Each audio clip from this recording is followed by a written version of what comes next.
So with all these big numbers, hundreds of thousands of houses lost, 65 billion of damage in the region, and a task force leading it.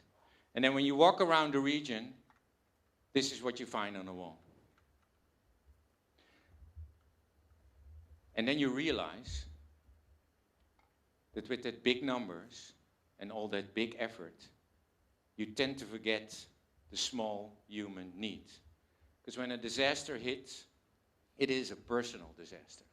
This man lost his wife, his house, and his business. For him, there's no way forward. There's only a way back. Going back to what he has lost.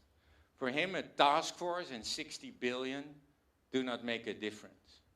So if we want to have an impact on the world, to change, then professionals should not only work together, government, researchers, businesses, but professionals should work together with the people that can bring in their questions of need to the table and start to collaborate to really build resiliency opportunities that make a difference on a personal level. If we can't close the gap between professionals and people, we will fail. We will fail in our strategies to build resiliency. So some say, never waste a good crisis. One, a crisis is never good, and yes, we should not waste it, but use it to bridge the gap. Next to that, it is important when you want to collaborate to create a place that is safe. A place where it's not about negotiations, but really about collaboration. You also need to create room in a political and policy process for a little thinking out of the box or outside of legal frameworks, outside of policy barriers. You need to think of the past as much as of the future to inform current day decision making. And you should use design and innovators and researchers to come up with measures you haven't thought of that are connecting different issues from the environment, the cultural, social, and economic part. No superheroes, and the talent of the region, the ones that are affected, the people, should be connected with the talent of the world, the professionals that know everything, but actually not. This match of real talent with real talent, small and big, actually adds that value. And collaborate, like we did in the 1100s. Collaborate in an inclusive way. And inclusiveness means the door should be always open.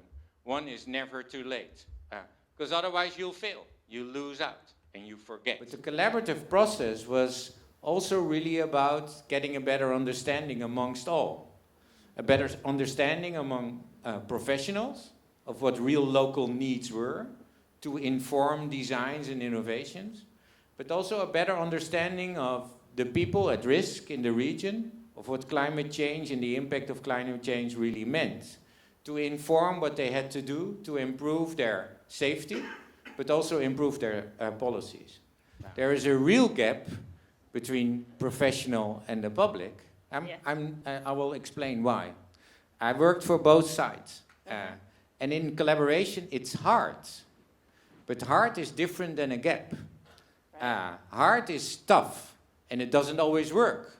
Hard means that sometimes you fight, and you disagree, or you don't connect. But you understand each other in interpreting the world perhaps differently. But there is not even a language between the public and the private, or the public and the public sector, that bridges that gap. Second, a process of collaboration has to involve all from the beginning.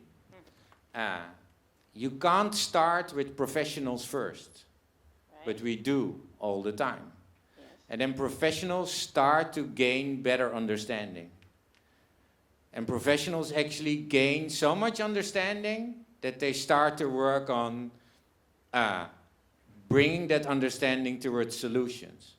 And then the next conversation is with the people that don't understand anything of that conversation, and all of a sudden are confronted with half-baked or fully fleshed out solutions that you need buy-in from.